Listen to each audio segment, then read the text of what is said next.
चतुर्थी व्रतों का फल का महत्व। सूत जी बोले, हे शौनक, महर्षि सतनंद ने उक्त विधान पूर्वक संक्षेप में बता दिया और बोले, हे मुने, तुम्हारी जिज्ञासा शांत हो गई होगी। यदि और कुछ पूछना चाहो तो मैं बताने का प्रस्तुत हूँ। इस पर नारद जी ने कहा, प्रभु, अनेक विद्वान गणेश जी के व्रत की बड़ी महिमा कहते हैं, इसलिए उसके संबंध में भी बताने की कृपा करें। ऋषि बोले कि तुम धन्य हो नारद जी, जो बार बार भगवान गणेश्वर से संबंधित प्रश्न करते हो। यद्यपि तुम स्वयं सभी कुछ जानते हो, फिर भी अनजान के समान जो कुछ पूछते हो वह सब लोक कल्याणार्थ ही है। वह बताते हूँ। देव ऋषि, गणेश जी का व्रत प्रति मास की चतुर्थी के दिन किया जाता है। प्रत्येक मास की चतुर्थी अपना विशेष महत्व रखती है, इसीलिए उनके किए गए व्रतों के फल भी भिन्न भिन्न होते हैं। प्रथम मैं उन सबके फलों का वृतांत ही पृथक रूप से बताता हूँ, सुनो। चैत्र मास की चतुर्थी में भगवान वासुदेव स्वरूप गणेश जी का व्रत किया जाता है। उस दिन श्रद्धा पूर्वक षोडश उपचार से अथवा पंच उपचार से उनका पूजन करें और ब्राह्मणों को श्रद्धानुसार दक्षिणा दें। इस व्रत के फल स्वरूप पूजन करता मनुष्य को विष्णु लोक की प्राप्ति होती है। यह व्रत भोग और मोक्ष दोनों का ही देने वाला है।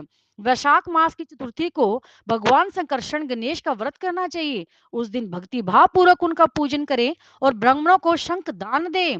इस व्रत के फल स्वरूप मनुष्य को भगवान संकर्षण के श्रेष्ठ लोक की प्राप्ति होती है। ज्येष्ठ मास की चतुर्थी में प्रधुमन रूपी गणेश्वर के व्रत का विधान है। इस दिन उस भगवान का अनन्य भाव से पूजन करना चाहिए। पूजन के पश्चात ब्राह्मणों को श्रेष्ठ मीठे सुस्वादन फलों का दान करें। इसके फल स्वरूप पूजक को स्वर्गलोक की प्राप्ति होती है। यह व्रत स्त्री पुरुष सभी कर सकते हैं, किंतु केवल स्त्रियों के लिए एक विशेष व्रत और है, जो ज्येष्ठ मास की चतुर्थी में भी किया जाता है। इसके फलस्वरूप वे पार्वती जी के लोक को गमन करती हैं।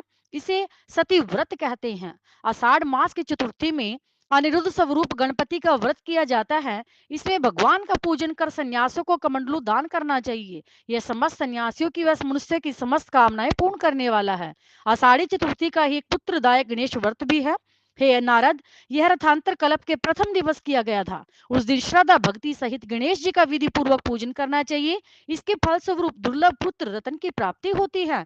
श्रावण मास की चतुर्थी में चंद्रोदय होने पर गणेश जी को अर्घ्य दें, भक्ति पूर्वक उनके रूप का ध्यान करें, फिर विधि पूर्वक षोडशोपचार पूजन कर भोग में स्वादिष्ट मिष्ट मोदक भेंट करें। फिर मोदक का ही भोग लगाकर सभी को बांटे और क्या करे, भक्षण कर रात्रि में गणेश जी का पुनः पूजन करे। इस व्रत के प्रभाव से समस्त मनोकामनाएं पूर्ण होती हैं और अंत में मोक्ष की प्राप्ति होती है। बोल श्री गणपति भगवान की जय, रिद्धि की जय, सिद्धि की जय, शुभ की जय, लाभ की जय, देवों के देव महादेव की जय।